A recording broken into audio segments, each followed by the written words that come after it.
ನೋಡ್ದೇನಮ್ಮ ನಿನ್ನ ಸೊಸೆಗೆ ಎಷ್ಟು ಸೊಕ್ಕು. ಶರತ್ತು ಬಾಬಾ ಅಂತ ಕೈ ಹಿಡಿದು ಎಡಿತಾ ಇದ್ದಾನೆ. ಊಟ ಮಾಡೋಣ ಬಾ ಬಾ ಅಂತ ಕರಿತಾ ಇದ್ರೆ ನಂಗೆ ಬೇಡ, ನಂಗೆ ಬೇಜಾರಾಗೈತಿ, ನಿಮ್ಮಮ್ಮ ಹಂಗಂದ್ಲು, ನಿಮ್ಮ ಅಕ್ಕ ಹಂಗಂದ್ಲು ಅಂತೆಲ್ಲ ಹಾಕ್ಕೊಡ್ತಾವಳೆ ಗಂಡನಿಗೆ. ಏನು ಮಿಟಕ್ಲಾಡಿದ್ದಾಳಮ್ಮ ನಿನ್ನ ಸೊಸೆ. ಅಬ್ಬಬ್ಬಾ. ಹಂಗಂದ್ಲ ಮಾಡ್ತೀನಿ ರೀ ಅವಳಿಗೆ, ಬರಲಿ ಇಲ್ಲಿ ಮಾಡ್ತೀನಿ. ಓಹೋ, ಇಲ್ಲಾಂದ್ರೆ ನಾನು ಸುಮ್ಮನೆ ಅಂತೀನಿ ಅವಳಿಗೆ. ಅವಳು ಬಳೆ ಛತ್ರಿ ಇದ್ದಾಳೆ ಅವಳು. ಇಲ್ಲ ಅಂದರೆ ಗಂಡನ್ನ ಮಾವನ್ನ ಬುಟ್ಟಿಗೆ ಹಾಕ್ಕೊತ ಇದ್ಲ ಅವಳು. ಏನು ನನ್ನ ಗಂಡನೇ ನನಗೆ ಮಾತು ಕೇಳ್ದಂಗೆ ಮಾಡಿದ್ದಾಳೆ. ಮಾಡ್ತೀನಿ, ಬರಲಿ ಅವಳು ತಿನ್ನೋಕ್ಕೆ. ಇಲ್ಲಿ ಬರ್ತಾಳಲ್ಲ ಅವಳಿಗೆ ಮಾಡ್ತೀನಿ. ಇವತ್ತು ಉಪವಾಸ ಹಾಕಿದ್ರೇನೆ ಅವಳಿಗೆ. ನಿಮ್ದು ಯಾವಾಗ ಇದೆ ಆಯ್ತಮ್ಮ. ನಿಮ್ಮಮ್ಮಗಂತೂ ಬುದ್ಧಿ ಇಲ್ಲ, ನಿನಗೂ ಬುದ್ಧಿ ಬೇಡನಮ್ಮ. ಏನೋ ಅವಳು ಇವಾಗ ಹೊಸ್ದಾಗಿ ಬಂದಿದ್ದಾಳೆ, ಎಲ್ಲ ಒಂದು ತಿಳ್ಕೊಂತಾಳೆ. ಏನೋ ತಪ್ಪಾಯ್ತಾ, ಇದು ಹಿಂಗಲ್ಲಮ್ಮ ಹಿಂಗಂತ ಹೇಳ್ರಿ, ಅವಳಿಗಿನ ತಿಳ್ಕೊಂತಾಳೆ. ನೀವು ಅದು ಬಿಟ್ಟು ಹುಡುಗಿ ಮೇಲೆ ಇಲ್ಲದ ಸಲ್ಲದ ಹಿಂಗೆಲ್ಲ ಮಾತಾಡ್ತಾ ಇದ್ರೆ ಮುಂದೆ ನೀನೇ ಅನುಭವಿಸ್ತೀಯ ಶಂಕ್ರಿ. ಹೇಳ್ತಾನೆ ಇದೀನಿ ನಾನು ನಿನಗೆ. ಇದು ಇಲ್ಲಿಗೆ ಬಿಟ್ಬಿಡು, ಇದು ಒಳ್ಳೇದಲ್ಲ ಇದು. ಏನಮ್ಮ ರಾಣಿ, ನೀನು ಅಷ್ಟೇ. ನಿಮ್ಮಮ್ಮ ಏನೋ ಓದಿಲ್ಲ ಬರ್ದಿಲ್ಲ ಬುದ್ಧಿ ಇಲ್ಲ ಮಾತಾಡ್ತಾಳೆ, ನಿನಗೂ ಗೊತ್ತಾಗಲ್ಲೇನಮ್ಮ. ಏನೋ ಅವಳು ನಿನ್ಕಿನ ಚಿಕ್ಕವಳು. ನೀವು ತಿಳಿಸಿ ಮಾಡಿ ಎಲ್ಲ ಬುದ್ಧಿ ಹೇಳ್ಬೇಕು. ಅದು ಬಿಟ್ಟು ನೀವು ಹಿಂಗೆಲ್ಲ ಒಂದೇ ಸಮಯ ಅವಳ ಮೇಲೆ ಇಲ್ಲದ ಸಲ್ಲದ ಹೇಳ್ತಾ ಇದ್ರಿ ಹೆಂಗಮ್ಮ. ನಾನು ಹೇಳಿದ್ನಲ್ಲ, ನಿಮ್ಮಪ್ಪಗಂತೂ ಸ್ವಲ್ಪ ಬುದ್ಧಿ ಇಲ್ಲ ತಲೆಯಲ್ಲಿ. ಅವಳೆಲ್ಲ ಮಿಟ್ಟಕ್ಲಾಡಿ ಬುಟ್ಟಿಗೆ ಹಾಕೊಂಬಿಟ್ಟವಳು ನಿಮ್ಮಪ್ಪನ್ನು. ಅದು ಏನಂತ ಸೊಸೆನ ವಹಿಸ್ಕೊಂಡು ಬರ್ತಾಳೋ. ಇನ್ನೂ ಎಲ್ಲ ಸೊಸೆ ನೆಟ್ಟಗಿದ್ರೆ ಈ ಅಪ್ಪಂದು ಇನ್ನು ಹೆಂಗೋ ಏನು ಇಲ್ದೇನೆ ಹಿಂಗೆ. ಅಯ್ಯ ಸುಮ್ಮನೆ ತಿಂದುವಾಗ ಯಾಕ. ಈ ಮನೇಲಿ ಯಾವಾಗೂ ಇದೆ, ನೆಮ್ಮದಿ ಇಲ್ಲ ಮನೆಯಲ್ಲಿ. ಇದನ್ನ ಇಲ್ಲಿಗೆ ಬಿಟ್ಬಿಡ್ರಿ. ನಂಗೆ ಸುಮ್ಮನೆ ದಿನ ಇದೇ ಪಂಚಾಯತಿ ಮಾಡ್ಕೊಂಡಿರೋಕ್ಕಾಗಲ್ಲ. ಆಯಿತು ಬಿಡಪ್ಪ, ನೀನ್ಯಾಕಪ್ಪ ಇಷ್ಟು ಕೋಪ ಮಾಡ್ಕೊತೀಯ? ಎಲ್ಲದಕ್ಕೂ ಅಮ್ಮನ್ನೇ ಬೈತೀಯಪ್ಪ. ನಿನಗೆ ಗೊತ್ತಿಲ್ಲ ಆ ಹುಡುಗಿ ಹೆಂಗಿದ್ದಾಳೆ ಆ ಮಾನಸಿ ಅಂತ. ಅವಳು ತುಂಬ ಖತರ್ನಾಕಿದ್ದಾಳೆ ಅವಳು. ನಿಮ್ಮ ಹತ್ರ ಎಲ್ಲ ಹಂಗೆ ನಾಟಕ ಮಾಡ್ತಾಳೆ. ನಿನ್ನ ಹತ್ರ ಒಂಥರ ನಾಟಕ ಮಾಡ್ತಾಳೆ, ಅಮ್ಮನ ಹತ್ರ ಒಂಥರ ನಾಟಕ ಮಾಡ್ತಾಳೆ. ಅವಳು ತುಂಬ ಬೆರಿಕಿದ್ದಾಳಪ್ಪ, ನಿನಗಿನ್ನೂ ಗೊತ್ತಿಲ್ಲ. ನೀನು ಸುಮ್ಮನೆ ಇರಮ್ಮ. ನೀನು ಯಾಕಮ್ಮ ಕೋಪ ಮಾಡ್ಕೊತೀಯ? ನೀನೇನು ಒಳ್ಳೇದು ಮಾಡೋಕ್ಕೋದ್ರೂ ಅದು ನಿನಗೆ ಕೆಟ್ಟದ್ದಾಗುತ್ತೆ. ಅಪ್ಪಗೆ ಗೊತ್ತಾಗುತ್ತೆ ಬಿಡು ಒಂದು ದಿವಸ ಅವಳ ನಾಟಕ ಎಲ್ಲ. ಅವಾಗ ಹೇಳ್ತೇನೆ ಅಪ್ಪ. ಸುಮ್ಮನೆ ನೀವಿಬ್ಬರು ಅವರಿಂದ ನೀವು ಜಗಳ ಆಡೋಕೆ ಹೋಗ್ಬೇಡ್ರಿ. ನಿಮ್ಮ ನೆಮ್ಮದಿ ಹಾಳು ಮಾಡ್ಕೊಳಕ್ಕೆ ಹೋಗ್ಬೇಡ್ರಿ. ನೀವು ಆರಾಮಾಗಿರ್ರಿ. ಏನಪ್ಪ ನೀನು ಅಷ್ಟೇ, ಅಮ್ಮನ ಮೇಲೆಲ್ಲ ಸುಮ್ಮನೆ ಎಲ್ಲ ಹಂಗೆ ಬೈಯೋಕೆ ಹೋಗ್ಬೇಡಪ್ಪ ನೀನು. ಬೈಲಿ ಬಿಡಮ್ಮ. ಇನ್ನೇನು ಮಾಡ್ತಾನೆ, ನನಗೆ ಬೈಯೋದು ಬಿಟ್ಟು ಈ ಅಪ್ಪನಿಗೆ ಇನ್ನೇನು ಗೊತ್ತೈತೆ? ಯಾವಾಗೂ ನಾನು ಬೈಯೋದೇ ಅಪ್ಪನಿಗೆ ಗೊತ್ತಿರೋದು. ಹೇ, ತಿನ್ರಿ ಬೇಗ, ಊಟ ಎಲ್ಲ ಮುದ್ದೆ ಆರೋಗುತ್ತೆ. ಊಟ ಮಾಡಿರಿ ಬೇಗ. ಅವಳು ಬರಲಿ, ಇಲ್ಲಿ ಮಾಡ್ತೀನಿ ಅವಳಿಗೆ. ಅಯ್ಯೋ, ನನಗೆ ಯಾಕೋ ಊಟನೂ ಬೇಡ ಏನೂ ಬೇಡಮ್ಮ. ನಾನು ಯಾಕೋ ಮನ್ಸು ಸರಿ ಇಲ್ಲ, ನಾನು ಹೋಗ್ತೀನಿ. ಅಯ್ಯೋ ಯಾಕಪ್ಪ, ನೀನು ಯಾಕಪ್ಪ ಊಟ ಬಿಡ್ತೀಯ? ಅಯ್ಯೋ ಈ ಮನೇಲಿ ನೆಮ್ಮದಿನೇ ಇಲ್ದಿರ ಆಗೋಯ್ತಾ ದರಿದ್ರದೋಳು ಬಂದು. ಅಯ್ಯೋ ನೀವ್ಯಾಕೆಲ್ಲ ಸುಮ್ಮನೆ ಜಗಳ ಮಾಡ್ಕೊಳಕ್ಕೆ ಹೋಗ್ತೀರಾ? ಅವರೆಲ್ಲ ಆರಾಮಾಗಿರ್ತಾರೆ, ನೀವು ಸುಮ್ಮನೆ ಜಗಳ ಮಾಡ್ಕೊತೀರಪ್ಪ. ಇಲ್ಲಮ್ಮ, ನಾನು ಸ್ವಲ್ಪ ಹೊರಗಡೆ ಹೋಗಿ ಬರ್ತೀನಿ. ಯಾಕೋ ನಂಗೆ ಮನ್ಸು ಸರಿ ಇಲ್ಲ. ಸಾಕು, ಏನು ಊಟ ಯಾಕೋ ಬೇಡ ಅನಿಸ್ತೈತೆ. ನೀವು ಊಟ ಮಾಡ್ಕೊಳ್ಳಿ. ಏನಪ್ಪ ನೀನು ಊಟ ಮಾಡ್ಕೊಳಪ್ಪ, ಆರಾಮಾಗಿ ಊಟ ಮಾಡಿರಿ, ನಾನು ಬರ್ತೀನಿ. ಅಮ್ಮ ನೀನಾದರೂ ಊಟ ಮಾಡಮ್ಮ. ಅಪ್ಪ ಅಂತೂ ಊಟ ಮಾಡದೆ ಹೋಯ್ತು, ನೀನಾದರೂ ಊಟ ಮಾಡಮ್ಮ. ಅಯ್ಯ, ನನಗೆ ಊಟನೂ ಬೇಡ ಏನೂ ಬೇಡ. ಅವಳು ಫಸ್ಟು ಬುದ್ಧಿ ಕಲಿಸೋವರೆಗೂ ನನಗೆ ಊಟ ಬೇಡ ಏನೂ ಬೇಡ ಅನಿಸ್ತೈತೆ. ಹಂಗಂದ್ರೆ ಹೆಂಗಮ್ಮ? ಸ್ವಲ್ಪನಾದರೂ ಊಟ ಮಾಡು. ನೀನು ಊಟ ಬಿಟ್ಟರೆ ನಮಗೂ ಊಟ ಬೇಡ ಏನೂ ಬೇಡ. ನೀನು ಊಟ ತಿಂದರೆ ನಾವು ತಿನ್ನೋದು. ಆಯಿತು ಸರಿ, ತಿನ್ನಮ್ಮ. ತಿಂತೀನಿ ನಾನು ಸ್ವಲ್ಪ. ಊಟ ಎಲ್ಲ ಮುಗಿದೆ ನಂತರ. ಬರಲಿ ಮಾಡ್ತೀನಿ ಅವಳಿಗೆ. ಸರಿ ಕಣೆ, ನಾನು ಹೊರಗಡೆ ಇರ್ತೀನಿ, ನೀವು ಮಾತಾಡ್ಕೊಂಡು ಬರ್ರಿ. ಸರಿ ರೀ. ಯಾಕೆ ಬಂದೆ ಇವಾಗ? ನಿಂಗೆ ಹೊಟ್ಟೆ ತಣ್ಣಗೈತಾ? ಹಾಲು ಕುಡ್ದಂಗೈತಾ? ಇವಾಗ ಚೆನ್ನಾಗಿ ಹೊರಲಾಡು. ನಿನ್ನಿಂದ ನನ್ನ ಮಾವ ನನ್ನ ಜೊತೆ ಜಗಳ ಮಾಡಿ ಊಟ ತಿಂದಿರೆ ಹೋದ್ನು.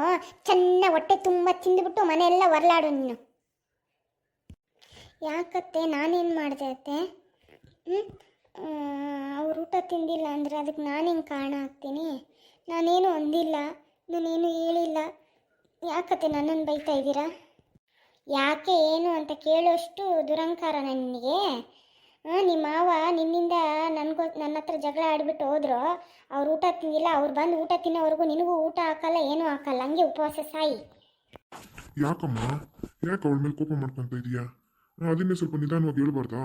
ಯಾಕೆ ನೀವು ಸುಮ್ಮನೆ ಹಿಂಗೆಲ್ಲ ಮನೇಲಿ ಗಲಾಟೆ ಮಾಡ್ಕೊತೀರೋ? ಅದೇನು? ಸಾಕು ಮುಚ್ಚೋ ಬಾಯಿ.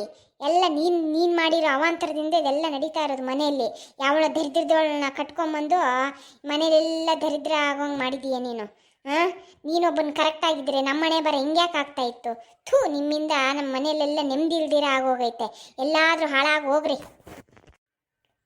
ನೋಡ್ರಿ, ನಾನು ಏನು ಮಾಡಿದ್ದೀನಿ? ಅವ್ರ ಮಾವ ಅವ್ರು ಊಟದ ಮಾಡದೆ ಹೋದ್ರಂತೆ.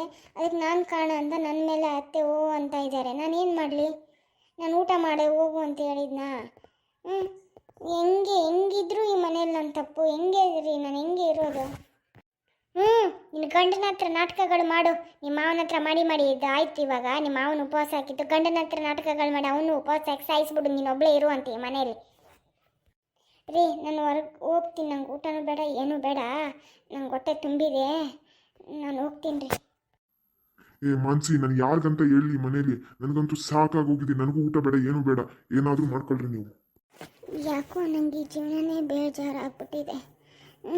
ಇಂಥ ಹಣೆ ಬರೋಣಪ್ಪ ದೇವ್ರು ನನಗೆ ಬರ್ದಿರೋದು. ಏನು ಮಾಡಿದ್ರು ಕುಂತ್ರು ನಿಂತರು ಇವ್ರು ನನ್ನ ತಪ್ಪು ಅಂತಾರೆ. ನಾನು ಬದುಕಿದ್ರೆ ತಾನೇ ಇವ್ರಿಗೆಲ್ಲ ಇಷ್ಟು ತೊಂದರೆ. ನಾನೇ ಏನಾದರೂ ಮಾಡ್ಕೊಂಡು ನಾನೇ ಸತ್ತೋಗ್ಬಿಡ್ತೀನಿ. ಆಮೇಲೆ ಇವರೆಲ್ಲರೂ ಆರಾಮಾಗಿರಲಿ. ನಾನು ಮಾಡ್ತಾ ಇರೋದು ಸರಿನೋ ತಪ್ಪು ಅಂತ ನನಗೇನು ಗೊತ್ತಾಗ್ತಾ ಇಲ್ಲ. ಆದರೆ ಇದೆಲ್ಲ ನೋಡೋದಕ್ಕಿಂತ ಸತ್ತೋಗೋದೇ ವಾಸಿ ಅಂತ ಅನ್ನಿಸ್ತೈತೆ. ಹಂಗೆ ಮಾಡ್ತೀನಿ, ನಾನು ಇರಲ್ಲ. ದೇವ್ರೆ, ನಾನು ಮಾಡ್ತಾ ಇರೋದು ತಪ್ಪು ಸರಿ ನಂಗೆ ಗೊತ್ತಿಲ್ಲ. ನಾನು ಈ ವಿಷಯನ ಕುಡಿದ್ರೆ ಸತ್ತೋಗ್ಬಿಡ್ತೀನಿ. ಯಾರಿಗೂ ನಾನು ಭಾರ ಆಗೋಕ್ಕೆ ಇಷ್ಟಪಡಲ್ಲ ದೇವ್ರೆ. ನನ್ನ ಗಂಡನೂ ನನ್ನ ಮಾತು ನಂಬ್ತಾ ಇಲ್ಲ, ನನ್ನ ಮಾತು ಕೇಳ್ತಾ ಇಲ್ಲ. ಅತ್ತೆ ಇವರೆಲ್ಲ ಏನಂದರೂ ತಪ್ಪು ಅಂತಿದ್ದಾರೆ. ನನಗೆ ಯಾಕೋ ಬದುಕೋಕ್ಕೆ ಆಸೆನೇ ಇಲ್ಲ ದೇವ್ರೆ. ನೋಡ್ರಿ, ಅವಳಿಗೆ ಎಷ್ಟು ಕೊಬ್ಬು. ಇವಳಿಂದಾಗಿ ನಮ್ಮಪ್ಪ ನಮ್ಮಮ್ಮ ಇಬ್ಬರು ಜಗಳ ಆಡೋಂಗೆ ಆಗಿದೆ. ನಮ್ಮಪ್ಪ ಊಟ ಬಿಟ್ಟು ಹೋದ್ರು. ಇವಾಗ ಗಂಡನಿಗೆ ಇಲ್ದಿರೋದೆಲ್ಲ ಹೇಳಿ ತಾಯಿ ಮಗನೂ ದೂರ ಮಾಡ್ತಾಯಿದ್ದಾಳೆ. ಇವಳು ಹೆಂಗಿದ್ದಾಳೆ ನೋಡಿರಿ. ಅವಳು ತುಂಬ ಚಾಲಾಕಿ ಇದ್ದಾಳೆ. ಅವಳು ತುಂಬ ಹುಷಾರಾಗಿರ್ಬೇಕು ಇವಂಥವ್ರ ಹತ್ರ ಎಲ್ಲ. ಸುಮ್ಮನೆ ಇವ್ರನ್ನ ದೂರ ಇಡೋದೇ ವಾಸಿ ಅನಿಸುತ್ತೆ. ಅದಕ್ಕೆ ಏನೋ ಒಂದು ಪ್ಲ್ಯಾನ್ ಮಾಡ್ತೀನಿ. ಇಲ್ಲಾಂದರೆ ಆಗಲ್ಲ. ಇಲ್ಲಾಂದರೆ ನಮ್ಮ ಅಪ್ಪ ಅಮ್ಮ ಇವಳಿಂದಾಗಿ ನೆಮ್ಮದಿ ಇಲ್ಲದೆ ಬದುಕಬೇಕಾಗುತ್ತೆ. ಇವಳನ್ನ ಹಂಗಂತ ದೂರ ಇಟ್ಟರೆ ಅವಳದೇ ದರ್ಬಾರ್ ಮಾಡ್ತಾಳೆ. ದೂರ ಮಾಡಬಾರ್ದು. ಫಸ್ಟು ನನ್ನ ತಮ್ಮನಿಗೆ ಬುದ್ಧಿ ಕಲಿಸ್ಬೇಕು. ಇವಳ ಬಗ್ಗೆ ಎಲ್ಲ ಅವ್ನಿಗೆ ಗೊತ್ತಾದರೆ ಆಮೇಲೆ ಅವಳೇ ಎಲ್ಲ ದಾರಿಗೆ ಬರ್ತಾಳೆ. ಮೊದಲು ನಮ್ಮಮ್ಮಗೆ ಇವಳ ಮೇಲೆಲ್ಲ ಇರೋದೆಲ್ಲ ಹೇಳ್ತೀನಿ. ನಮ್ಮಮ್ಮಗೆ ಹೇಳಿದ್ರೇ ಇದೆಲ್ಲ ಸರಿ ಹೋಗುತ್ತೆ. ನಮ್ಮಮ್ಮ ಚೆನ್ನಾಗಿ ಬುದ್ಧಿ ಕಲಿಸ್ತಾಳೆ. ನಮ್ಮಮ್ಮನ ಸಪೋರ್ಟಿಗೆ ನಾನು ಇರ್ತೀನಿ. ಊರಿಗೆ ಬರಲ್ವೇನೆ? ಹೋಗೋಣ ಬಾ, ಟೈಮ್ ಆಯಿತು. ಇಲ್ಲ ರೀ, ನಾನು ಇವತ್ತು ನಾಳೆ ಬರಲ್ಲ. ನಾನು 2 ದಿವಸ ಇಲ್ಲಿ ಇದ್ಬಿಟ್ಟು ಆಮೇಲೆ ಬರ್ತೀನಿ. ಅಲ್ಲಿ ಅಮ್ಮ ಏನಾದರೂ ಅಂತಾಳೇನೋ ಅಂತ. ಬರ್ಬೋದಿತ್ತು. ಇವಾಗ ಏನು ಇಲ್ಲಿದ್ದು ನೀನೇನು ಮಾಡಬೇಕು? ಹೋಗೋಣ ಬಾ. ಅಯ್ಯೋ ಹೋಗ್ರಿ, ನಂಗೆ ಅಲ್ಲಿದ್ದು ಸಾಕಾಗೈತೆ. ನನಗೆ 2 ದಿವಸ ರೆಸ್ಟ್ ಮಾಡಿಬಿಟ್ಟು ನಾನು ಬರ್ತೀನಿ. ನೀವು ಹೋಗ್ರಿ. ಸರಿ, ಹಂಗಂದ್ರೆ ನಂಗೆ ಟೈಮ್ ಆಯಿತು, ನಾನು ಹೋಗ್ತೀನಿ. ನೀನು 2 ದಿವಸ ಬಿಟ್ಕೊಂಡು ಫೋನ್ ಮಾಡು. ಆದರೆ ನಾನು ಬರ್ತೀನಿ. ಇಲ್ಲ ಅಂದರೆ ನಿನ್ನ ತಮ್ಮನ ಶರತ್ನಿಗೆ ಹೇಳು, ಬಂದುಬಿಡ್ತಾನೆ. ಸರಿ ರೀ. ಏನಾದರೂ ಪ್ಲ್ಯಾನ್ ಮಾಡಿ ನಮ್ಮಮ್ಮನ ಈ ಮಾನಸಿನ ದೂರ ಮಾಡಿ ನನ್ನ ಬೇಳೆನ ನಾನು ಬೇಯಿಸ್ಕೊಳ್ಳೇಬೇಕು. ಇಲ್ಲ ಅಂದರೆ ಇವರಿಬ್ಬರನ್ನೂ ಒಂದು ಹತ್ರ ಆಗೋಕ್ಕೆ ನಾನು ಬಿಟ್ಟರೆ ಆಮೇಲೆ ತವ್ರ ಮನೆಯಿಂದ ನಾನು ದೂರ ಆಗ್ಬಿಡ್ತೀನಿ. ಆಮೇಲೆ ತವ್ರ ಮನೆಯಿಂದ ಬರೋ ಲಾಭ ಎಲ್ಲ ತಪ್ಪೋಗುತ್ತೆ. ಮೊದಲು ಇವಳು ಅತ್ತೆ ಸೊಸೆ ಒಂದಾಗದೆ ಇರೋ ಥರ ಏನಾದರೂ ಫಿಟ್ಟಿಂಗ್ ಇಡಬೇಕು. ಓ ಬಾಪ ಶರತ್, ಎಲ್ಲಿಗೋಗಿದ್ದೆ ಎಷ್ಟೊತ್ತು? ಊಟ ಮಾಡೋ ಅಂದರೆ ನೀನು ಊಟ ಮಾಡದೆ ಹೋದೆ. ನೀವಿಬ್ಬರು ಹಿಂಗೆ ಮಾಡೋದ್ರಿಂದ ಅಪ್ಪ ಅಮ್ಮ ಜಗಳ ಮಾಡ್ಕೊಂಡು ನೆಮ್ಮದಿ ಇಲ್ಲದೆ ಆಗೋಗಿದೆ ಮನೆಯಲ್ಲೆಲ್ಲ. ನಿನ್ನ ಹೆಂಡ್ತಿಗೆ ಸ್ವಲ್ಪ ಬುದ್ಧಿ ಹೇಳ್ಬಾರ್ದಾ? ಅದು ಯಾವಾಗ ಕಲಿತಾಳೆ ಅವಳು ಬುದ್ಧಿ? ಅವಳಿಗಿನ್ನೂ ಆ ಥರ ಹಠ ಮಾಡೋದು ಅವೆಲ್ಲ ಬಿಟ್ಬಿಡಬೇಕು. ಬಂದು ಊಟ ಮಾಡಿಕೊಂಡು ಹೋಗಿದ್ರೆ ಆಗೋಗಿತ್ತು. ಅವಳು ಊಟಕ್ಕೆ ಬರಲ್ಲ ಅಂತೇಳಿ ಅಪ್ಪ ಅಮ್ಮನ ಮೇಲೆ ರೇಗಾಡಿ ಜಗಳ ಮಾಡಿಕೊಂಡು ಊಟ ಬಿಟ್ಟು ಹೋಯ್ತು. ನೀವು ಏನಪ್ಪ ನೀವು? ಅಯ್ಯೋ, ಏನು ಮಾಡೋದು? ಇವರಿಬ್ರು ಅಂಡರ್ಸ್ಟ್ಯಾಂಡಿಂಗೇ ಮಾಡ್ಕೊತಾ ಇಲ್ಲ. ಏನಾದರೂ ಅಮ್ಮ ಅಂತಾಳೆ, ಅವಳು ಬೇಜಾರು ಮಾಡ್ಕೊತಾಳೆ, ಏನು ಹತ್ಕೊಂಡಿರ್ತಾಳೆ. ನಾನು ಯಾರಿಗಂತ ಸಮಾಧಾನ ಮಾಡಲಿ ಹೇಳು? ಹೌದು, ಇವಾಗ ಅಮ್ಮ ಬೈತಾಳೆ. ಯಾರಿಗೋಸ್ಕರ ಬೈತಾಳೆ? ಏನೋ ಅವಳು ಒಳ್ಳೇದಕ್ಕೆ ತಾನೇ ಅವರು ಏರೋದು. ದೊಡ್ಡವ್ರು ಏನೋ ಹೇಳ್ತಾರೆ ಕೇಳಬೇಕು ಅನ್ನೋದು ಬೇಡವಾ? ಹಾಂ, ದೊಡ್ಡವ್ರ ಮಾತು ಸ್ವಲ್ಪ ತಗ್ಗಿ ಬಗ್ಗಿ ನಡೆಯೋದು ಕಲಿಬೇಕು ತಾನೇ ಇವಳು. ಇನ್ನೇನು ಯಾರೇನು ಹೇಳಿದ್ರು ಮೂತಿ ಒಂಥರ ಇಟ್ಕೊತಾಳೆ. ಏನು ಹೇಳಲೇಬಾರ್ದ ಇವಳಿಗೆ? ಇವಳು ಮಾಡಿದ್ದೇ ರೈಟಾ ಮನೆಯಲ್ಲಿ? ಅಯ್ಯೋ, ಅವಳು ತಿಳ್ಕೊತಾಳೆ. ಅದನ್ನೇ ಸ್ವಲ್ಪ ಪೊಲೈಟಾಗಿ ಹೇಳ್ಬೇಕು ಅಮ್ಮ. ಹಿಂಗೆ ಕೂಗಾಡ್ಬಿಡ್ತಾಳೆ, ಅವ್ಳಿಗೂ ಬೇಜಾರಾಗ್ಬಿಡುತ್ತೆ ಅದು. ಯಾರಿಗೆ ಹೇಳೋದು ಏನೋ. ಹೌದು, ಏನು ಇವತ್ತಿಲ್ಲೇ ಇರ್ತೀಯಾ ಹೋಗ್ತೀಯಾ? ಯಾಕಪ್ಪ, ನಾನು ಇಲ್ಲಿದ್ದರೆ ನಿಂಗೆ ಭಾಳ ಕಷ್ಟ ಅನಿಸುತ್ತೆ? ಏನೋ ನಾನಿದ್ರೆ ನಿನಗೇನೋ ಆದಂಗೆ. ಯಾಕೆ ಇರಬಾರ್ದೇನೋ? ಅಯ್ಯೋ, ನಾನಿಲ್ಲ ಅಂದೆ ಇರಬೇಡ ಅಂದು ಕೇಳಿದ್ದು. ಇಷ್ಟೊತ್ತಾಯ್ತು ನೀ ಇಲ್ಲೇ ಇದೆಯಲ್ಲ, ಅದಕ್ಕೆ ಕೇಳಿದ್ದು ಅಷ್ಟೇ ನಾನು. ಇರಬೇಡ ಅಂತ ನಾನೇನಾದರೂ ನಾನೇನಾದರೂ ಅಂದರೆ ಏನಾದರೂ ತಿಳ್ಕೊತೀಯ. ಏನಿಲ್ಲ, ನನಗೆ 2 ದಿವಸ ಯಾಕೋ ರೆಸ್ಟ್ ಮಾಡಬೇಕು ಅನ್ನಿಸ್ತು. ಅದಕ್ಕೆ ಇಲ್ಲೇ ಇರ್ತೀನಿ. ನಾಡಿದ್ದು ನೋಡ್ತೀನಿ, ನಾನೇ ಹೋಗ್ತೀನಿ. ಇಲ್ಲ ನಾನು ಹೋಗಿ ಬಿಟ್ಬಿಟ್ಟು ಬರ್ತೀಯಾ? ಸರಿ, ನಾನು ಮನೇಲಿದ್ದರೆ ಬಿಡ್ತೀನಿ. ಇಲ್ಲ ಅಂದರೆ ಅಪ್ಪಾಗಿ ಹೇಳ್ತೀನಿ ಬಿಡು. ಇಲ್ಲ ಹೇಳು ನೀನು ಅಪ್ಪಾಗಿ. ಹೆಂಡ್ತಿ ಬಂದಮೇಲೆ ಅದೆಷ್ಟು ಬದಲಾಗಿದೆಯೇನೋ ನೀನು. ಹೆಂಡ್ತಿ ಕಡೆ ಒಬ್ಬಳ ಕಡೆನೇ ಗಮನ ಕೊಡೋದಲ್ಲ ಶರತ್. ಅಪ್ಪ ಅಮ್ಮನೂ ಅಷ್ಟೇ ಇಂಪಾರ್ಟೆಂಟು. ಅಮ್ಮ ಎಷ್ಟು ಬೇಜಾರು ಮಾಡ್ಕೊತೈತೆ, ಎಷ್ಟು ಇದು ಮಾಡ್ಕೊತಾಳೆ. ನೀನು ಅಮ್ಮನೂ ಹಂಗೆ ಸಮಯಿಸ್ಕೊಂಡು ಹೋಗಬೇಕು. ಅಪ್ಪನೂ ಅಮ್ಮನ ಮೇಲೆ ರೇಗಾಡ್ತೈತೆ, ನೀನು ಹಿಂಗೆ ಮಾಡ್ತೀಯ. ಅಮ್ಮಗೆ ಎಷ್ಟು ನೋವಾಗಲ್ಲ ಹೇಳು? ನೀನು ಬರೀ ಹೆಂಡ್ತಿ ಅಂತ ಹೆಂಡ್ತಿನ ಒಬ್ಬಳನ್ನೇ ಕಾನ್ಸಂಟ್ರೇಟ್ ಮಾಡೋದಲ್ಲ. ಅಮ್ಮಗೂ ಸ್ವಲ್ಪ ಸಮಾಧಾನ ಮಾಡಬೇಕು. ಹಂಗೆ ಹಿಂಗೆ ಅಂತ ಏನಾದರೂ ಮಾತಾಡಬೇಕು. ಕೋಪ ಮಾಡ್ಕೊಂಡು ನೀನು ಅಮ್ಮ ಹತ್ರ ಮಾತಾಡೋದೇ ಇಲ್ಲ, ನನ್ನ ಮಗ ನನ್ನಿಂದ ದೂರ ಆಗ್ತಾಯಿದೆ ಅನ್ನಂತ ಅಮ್ಮ ಕೋಪ ಮಾಡ್ಕೊತಾಳೆ. ನೀವು ಅದು ಹೆಂಗಪ್ಪ? ನೀವೆಲ್ಲ ಬುದ್ಧಿವಂತರಾಗಿ ಇಷ್ಟು ತಿಳಿದವರಾಗಿ ನೀವೇ ಹಿಂಗೆ ಮಾಡ್ತಾಯಿದ್ರೆ ಯಾರಿಗೆ ಹೇಳೋದು ಏನು ಗೊತ್ತೇ ಆಗ್ತಾಯಿಲ್ಲ. ಹೋಗಿ ನನಗೆ. ಸರಿ ಆಯಿತು. ನಾನು ಅವಳು ಮಾನಸಿನೂ ಊಟ ಮಾಡಲಿಲ್ಲ, ಏನೋ ಬೇಜಾರು ಮಾಡ್ಕೊಂಡಂಗಿದ್ಲು. ಹೋಗ್ತೀನಿ, ಏನು ಮಾಡ್ತಾವಳು ಏನೋ, ಹೋಗ್ಬಿಡ್ತೀನಿ. ಸರಿ, ಬರ್ತೀನಿ. ನಾನು ಸ್ವಲ್ಪ ಇಲ್ಲೇ ನಿದ್ದೆ ಮಾಡ್ತೀನಿ. ಯಾಕೋ ಊಟ ಜಾಸ್ತಿ ಆಯ್ತು ಅನಿಸುತ್ತೆ. ಸ್ವಲ್ಪ ಇಲ್ಲೇ ರೆಸ್ಟ್ ತಗೊತೀನಿ. ಮಾನ್ಸಿ ಏನಾಯ್ತು ಮಾನ್ಸಿ? ಅಯ್ಯೋ ಮಾನ್ಸಿ ಹೇಳು ಮಾನ್ಸಿ, ಏನಾಯ್ತು? ಎದ್ದಳು ಮಾನ್ಸಿ. ಅಯ್ಯೋ ದೇವ್ರೆ, ಏನಾಯ್ತಪ್ಪ ಇವಳಿಗೆ? ಮಾನ್ಸಿ ಹೇಳು ಮಾನ್ಸಿ, ನಂಗೆ ಸುಮ್ಮನೆ ಹಿಂಗೆಲ್ಲ ಭಯಪಡಿಸ್ಬೇಡ. ಎದ್ದಳು ಮಾನ್ಸಿ. ಶರತ್, ನೀನೇನು ಭಯ ಪಡ್ಕೊಂಬೇಡ. ನಾನು ಪಾಯ್ಸನ್ ಕುಡ್ದಿದ್ದೀನಿ. ನನಗೆ ಯಾಕೋ ಬದುಕೋಕ್ಕೆ ಇಷ್ಟ ಇಲ್ಲ ಶರತ್. ಅದಕ್ಕೆ ನಾನು ಪಾಯ್ಸನ್ ಕುಡಿದ್ಬಿಟ್ಟಿದ್ದೀನಿ. ಸಾರಿ, ನನಗೆ ಕ್ಷಮಿಸ್ಬಿಡು. ನನಗೆ ಬದುಕೋಕ್ಕೆ ಇಷ್ಟ ಇಲ್ಲ ಶರತ್. ನನ್ನನ್ನು ಯಾವ ಹಾಸ್ಪಿಟ್ಲು ಎಲ್ಲೂ ಕರ್ಕೊಂಡು ಹೋಗ್ಬೇಡ. ನಾನು ಸತ್ತೋಗ್ಬೇಕು. ನನ್ನ ಬಿಟ್ಬಿಡು. ಮಾನ್ಸಿ, ನೀನೇ ನನ್ನ ಬಿಟ್ಟು ಹೋಗ್ಬಿಟ್ರೆ ನನಗೆ ಯಾರು ಮಾನ್ಸಿ? ಇಲ್ಲ, ನಾನು ಇವಾಗ ನಿನ್ನ ಹಾಸ್ಪಿಟಲ್ ಕರ್ಕೊಂಡೋಗಿ ಇಷ್ಟೊತ್ತಿದ್ರೆ ನಾನು ನಿನ್ಗೆ ಉಳಿಸ್ಕೊತೀನಿ ಮಾನ್ಸಿ. ಡಾಕ್ಟ್ರೆ, ನನ್ನ ಮಾನ್ಸಿಗೆ ಏನೂ ಆಗೋದಿಲ್ವಲ್ಲ? ಏನಮ್ಮ ಇವಾಗ ಹೆಂಗಿದ್ದೀರಾ? ಇವಾಗ ಸ್ವಲ್ಪ ರಿಲ್ಯಾಕ್ಸ್ಡ್ ಅನ್ನಿಸ್ತಾ ಇದೆಯಾ? ಹಾಂ ಸರ್, ಸ್ವಲ್ಪ ರಿಲ್ಯಾಕ್ಸ್ಡ್ ಅನ್ನಿಸ್ತಾ ಇದೆ. ಯಾಕಮ್ಮ, ಇನ್ನೂ ಬದುಕು ಬಾಳ್ಬೇಕಾಯ್ತು ಅಂತ ವಯಸ್ಸು ನಿಮ್ಮದು. ನೀವೇನೋ ಹಿಂಗೆ ಈಸಿಯಾಗಿ ಮಾಡ್ಕೊಂಬಿಟ್ರಿ. ಪಾಪ ನಿಮ್ಗೆ ಹಿಂಗಾಗಿರೋದು ನೋಡಿ ನಿಮ್ಮ ಗಂಡ ಎಷ್ಟು ಒದ್ದಾಡ್ತಾ ಇದ್ದಾರೆ ಗೊತ್ತಾ ನಿನ್ನೆಯಿಂದ. ನೀವು ಅಂಥ ಪ್ರೀತಿಸೋ ಗಂಡನ ಬಿಟ್ಬಿಟ್ಟು ನೀವು ಇಂಥ ನಿರ್ಧಾರ ಮಾಡಿರೋದು ತುಂಬ ತಪ್ಪು ತಾನೇ? ಹೌದು ಡಾಕ್ಟ್ರೆ, ತಪ್ಪು. ಬಟ್ ನನ್ನ ಪರಿಸ್ಥಿತಿ ಹಂಗಿತ್ತು. ನಾನು ನಿರ್ಧಾರ ತಗೊಂಡೆ. ಇವಾಗ ಅನಿಸ್ತಾ ಇದೆ ನಾನು ಬದುಕಿ ತೋರಿಸ್ಬೇಕು ಅಂತ. ನಾನು ಮಾಡಿದ ತಪ್ಪು. Oh, anyhow you are completely all right ನಾವು. ಏನು ಪ್ರಾಬ್ಲಮ್ ಇಲ್ಲ.